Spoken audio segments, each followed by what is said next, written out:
De retour sur le plateau du Salon des entrepreneurs avec les Échos et BFM Business pour M-Provence. Et nous avons avec nous Marie Desportes qui dirige donc Turenne Capital. C'est un fonds qui a été sélectionné par la région pour être le gestionnaire de PACA Investissement. Donc aujourd'hui, ça représente quelle enveloppe et quel est l'argent que vous pouvez mettre, si vous sélectionnez les dossiers évidemment, à la disposition des entreprises régionales? En fait, c'est un PACA Investissement, c'est le fonds de co-investissement régional qui est d'abord destiné à renforcer les fonds propres des entreprises de la région de façon à les aider dans leur croissance. Et c'est un fonds qui a été doté début janvier de 50 millions additionnels et qui porte donc la capacité totale d'investissement du fonds à 80 millions d'euros.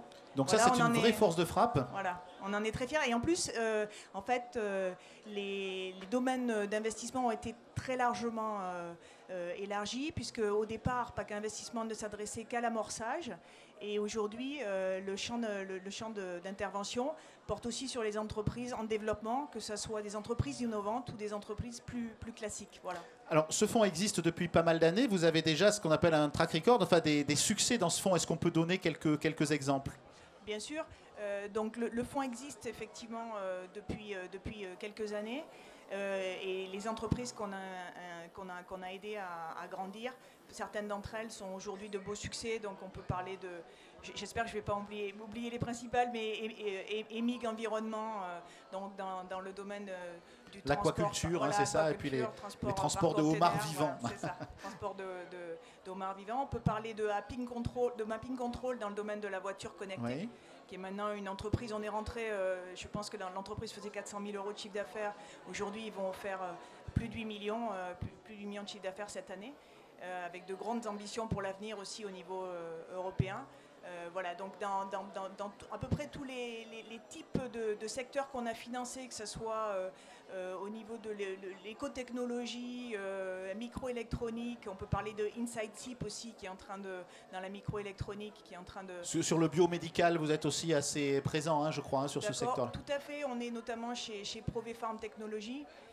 Michel Ferraud. Michel Ferraud qui va faire une trentaine de millions d'euros de chiffre d'affaires cette année. Donc là aussi, un très très beau succès avec une AMM aux États-Unis emportée l'année dernière. Autorisation de mise sur le marché. Une autorisation de mise sur le marché, ça doit être sans doute la première entreprise de Château-Gombert qui obtient une AMM aux États-Unis. Alors Marie, une question. Donc c'est le fonds de la région. Ça veut dire qu'il y a un aspect politique derrière tout ça? Vous avez un peu des pressions pour aller sur certains dossiers plutôt que sur d'autres? Alors, pas du tout, parce que c'est un outil qui a été très intelligemment monté. Et en fait, comme on vient en co-investissement avec des investisseurs privés, je dirais que notre appréciation, elle est d'abord sur la capacité de l'entreprise à aller au bout de son projet comme un investisseur privé, mais on tient en compte aussi, on tient compte d'éléments, je dirais, qui participent au développement du territoire, notamment la création d'emplois ou la création de compétences ou de filières sur le territoire. On a les deux filtres pour apprécier la qualité d'un dossier. Voilà. Voilà, au centre du financement régional, donc Marie Desportes avec Turenne Capital et ce fonds PACA Investissement. Merci d'avoir été avec nous.